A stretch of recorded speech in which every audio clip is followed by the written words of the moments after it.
एक चीज समझ लीजिए, ड्राइवर कितना ही अच्छा हो,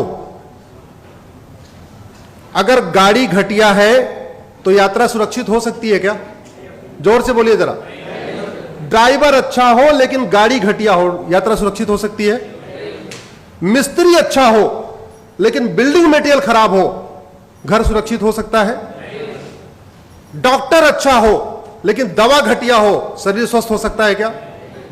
ऐसे ही शासक कितना ही अच्छा हो, कितना ही मेहनती हो, कितना ही ईमानदार हो, कितना ही राष्ट्रभक्त हो, लेकिन अगर कानून घटिया है, न्यायिक व्यवस्था जो है कमजोर पड़ गई है, तो याद रखिए न माओवाद कम होगा, न नक्सलवाद कम होगा, न अलगाववाद कम होगा, न धर्मांतरण कम होगा, न जिहाद कम होगा, न मजहबी उन्माद कम होगा, न कट्टरवाद कम होगा, न घूसखोरी कम होगी, न जमाखोरी कम होगी, न मिलावटखोरी कम होगी, न कालाबाजारी कम होगी, न नशा तस्करी कम होगी, न मानव तस्करी कम होगी, कुछ भी कम नहीं होगा।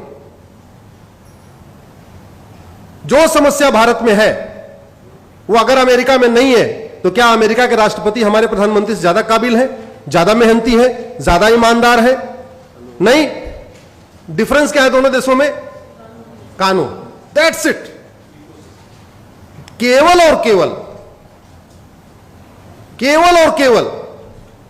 और याद रखिए, अगर आप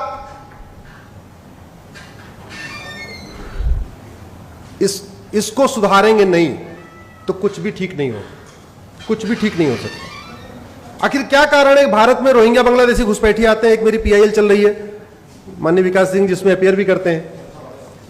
2017 में मैंने पीआईएल फाइल किया था कि भारत में 5 करोड़ रोहिंग्या बांग्लादेशी आ चुके हैं। ये रोहिंग्या बांग्लादेशी अमेरिका क्यों नहीं जाते, सिंगापुर क्यों नहीं जाते, चाइना क्यों नहीं जाते, फ्रांस क्यों नहीं जाते, भारत क्यों आते? क्योंकि हमारा कानून घटिया है।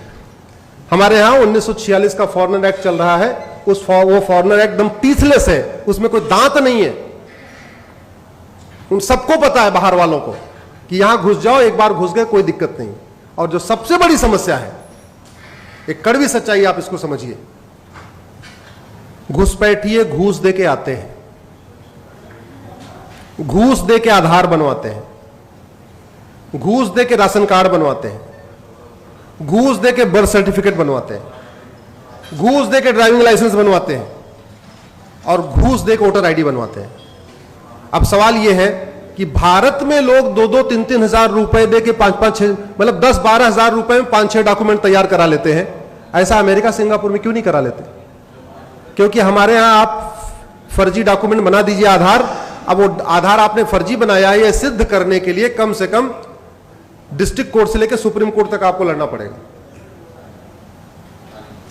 हमारे यहां लोग फर्जी पासपोर्ट बना के क्यों, कैसे दे देते हैं? फर्जी ड्राइविंग लाइसेंस, घर बैठे बैठे ड्राइविंग लाइसेंस मिलता है कि नहीं मिलता? घर बैठे बैठे और वोटर आईडी आती है, घर बैठ के आपके आधार आता है, घर बैठ के आपका राशन, सारे डॉक्यूमेंट कैसे आ जाते हैं? इसलिए मैं फिर से कह रहा हूं कि अगर आप वास्तव में इस देश को सुधारना चाहते हैं, हम चाहते हैं इस देश में रूल ऑफ लॉ हो, इस देश में कानून का शासन हो, तो सबसे पहले हमें कानून बदलना पड़ेगा, और जिसकी कोई लागत नहीं है, जिसकी कोई लागत नहीं है। कानून बदलने की कोई लागत नहीं है। हम हजारों करोड़ रुपए खर्च करके हाईवे बना लेते हैं, हजारों करोड़ रुपए खर्च करके एयरपोर्ट बना लेते हैं, हजारों करोड़ खर्च करके हम रेलवे लाइन की बिछा लेते हैं, लेकिन हम कानून नहीं बनाते जो फ्री में बन सकता है। 1 लाख करोड़ रुपए खर्च करके आप हाईवे बनाएंगे, ज्यादा से ज्यादा उसमें 1 करोड़ लोगों को बेनिफिट होगा। 1 लाख करोड़ रुपए खर्च करके आप मुंबई दिल्ली का एक्सप्रेसवे बनाएंगे, उस पे 1 करोड़ लोगों को फायदा होगा, उतने लोग चलेंगे। लेकिन आप फ्री में अच्छा कानून बना दीजिए, 140 करोड़ लोगों को फायदा होगा। भारत में जुडिशियल रिफॉर्म खर्च करने पे ज्यादा से ज्यादा 10,000 करोड़ का खर्चा आएगा, मैक्सिमम 10,000 करोड़। इतना तो हमारे देश में चुनाव के बाद लोग मुफ्त में बांट देते हैं। कोई कलर टीवी बांट रहा है, कोई वॉशिंग मशीन बांट रहा है, कोई जो है मंगलसूत्र बांट रहा है, किसी किसी राज्य में अलग अलग, कोई किसी राज्य में लैपटॉप बांटा जा रहा है, किसी राज्य में स्मार्टफोन बांटा जा रहा है, कुछ न कुछ फ्री में बांटा जा रहा है। ये कितने दुख की बात है हम आजादी की 75वीं वर्षगांठ मना रहे हैं। हमारा थाना आज भी अंग्रेजी कानूनों से चलता है, हमारी तहसील आज भी अंग्रेजी कानूनों से चल रहा है, हमारा जिला आज भी अंग्रेजी कानूनों से चल रहा है, हमारा हाई कोर्ट आज भी अंग्रेजी कानूनों से चल रहा है, हमारा सुप्रीम कोर्ट आज भी अंग्रेजी कानूनों से चल रहा है। हम इतने सक्षम नहीं हुए कि हम अपना कानून अपने हिसाब से वर्तमान रिक्वायरमेंट के हिसाब से बना ले। मंगल पे जाने की तैयारी, चंद्रमा पे पहुंच गए, मंगल पे तैयारी चल रही है, बड़े बड़े रॉकेट लॉन्च कर दिए, लेकिन मैकाले का बनाया हुआ 1860 का इंडियन पिनल कोड हम नहीं बदल पाए। मैं भी अमेरिका का फेडरल पिनल कोड पढ़ रहा था, तो मैं उसमें कंपेयर कर रहा था कि जो घटना उदयपुर में हुई है, अगर यह घटना अमेरिका में हुई होती तो कितनी सजा मिलती। हमारे इंडियन पिनल कोड में एक धारा है 302, मर्डर।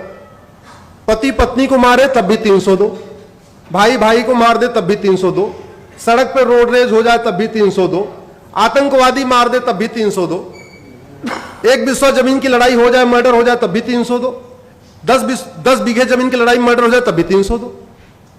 हमारे पूर्वांचल में कहावत है, सब धान 22 पसेरी। जो लोग पूर्वांचल के होंगे जानते होंगे। अमेरिका का मैं फेडरल पिनल कोड पढ़ रहा था, मर्डर की अलग धारा, बुचरिंग की अलग धारा, जेनोसाइड की अलग धारा, हेट क्राइम की अलग धारा, टेररिज्म की अलग धारा। तो जब मैंने कैलकुलेट किया तो पता चला कि कन्हैया को जिसने मारा उदयपुर में, अगर उसने अमेरिका में मर्डर किया होता उसको 550 साल सजा होती। अमेरिका में कितनी होती? 550 साल। भारत में कितनी होगी? आजीवन कारावास, फांसी नहीं होगी। फांसी हुई क्या पिछले 20 साल में? बताइए। याकूब मेनन के अलावा और अफजल गुरु के अलावा किसी को फांसी हुई? जबकि हर हफ्ते एक दो लोगों को मार दिया जाता है। नहीं हुई फांसी। तो इसलिए मेरा यह कहना है कि सबसे पहले जो सरकार कर सकती है देश हित में, बिना किसी बजट के, कम से कम पैसे में, बिना लोगों पे एक्स्ट्रा टैक्स थोपे हुए, वो जुडिशियल रिफॉर्म कर सकती है, जो ये विषय है। और जहां तक बात करप्शन की है, केंद्र और राज्य का टोटल बजट 70 लाख करोड़ रुपए है। कितना है भैया? इस 70 लाख करोड़ का 20% घूसखोरी, कमीशनखोरी, दलाली, कटमनी, तोलाबाजी में चला जाता है। 70 लाख करोड़ का बजट का 20% का मतलब हुआ 14 लाख करोड़। यह 14 लाख करोड़ बचाया जा सकता है। यह 14 लाख करोड़ बचाया जा सकता है अगर उस पर गंभीरता के साथ चर्चा हो। कैसे बच सकता है? सरकार 80 करोड़ लोगों को मुफ्त में राशन दे रही है। इसका मतलब 80 करोड़ लोग पर डे 150 रुपए से कम खर्च करते हैं। सरकारी आंकड़े बताते हैं कि 110 करोड़ लोग पर डे 100 रुपए से कम खर्च करते हैं। तो भारत के 110 करोड़ लोग पर डे 100 रुपए से कम खर्च करते हैं, यानी 80% लगभग। जो 20% लोग 100 रुपए से ज्यादा खर्च करते हैं, उनके पास एटीएम है, पेटीएम है, भीम है, यूपीआई है, डेबिट कार्ड है, क्रेडिट कार्ड है। तो फिर ये 500 और 2000 की नोट किस लिए? जो 20% लोग 100 रुपए ज्यादा खर्च करते हैं, उनके पास सब है। जो खर्च नहीं करते उनको 2000 नोट की जरूरत नहीं है। अगर हम 100 रुपए से बड़ी नोट बंद कर दें तो 25% भ्रष्टाचार तुरंत खत्म हो जाएगा, तुरंत खत्म हो जाएगा। और भ्रष्टाचार खत्म होने का मतलब 25% भ्रष्टाचार खत्म होने का मतलब 25% घुसपैठ खत्म हो जाएगी, 25% धर्मांतरण खत्म हो जाएगा, 25% अलगाववाद खत्म हो जाएगा, 25% आपका खालिस्तानी अलगाववाद खत्म हो जाएगा। सभी जितनी देश विरोधी गतिविधियां हैं सब 25% कम हो जाएंगी, क्योंकि कोई भी देश विरोधी एंटी नेशनल एक्टिविटी फ्री में नहीं होती, सब बाकायदा पैसे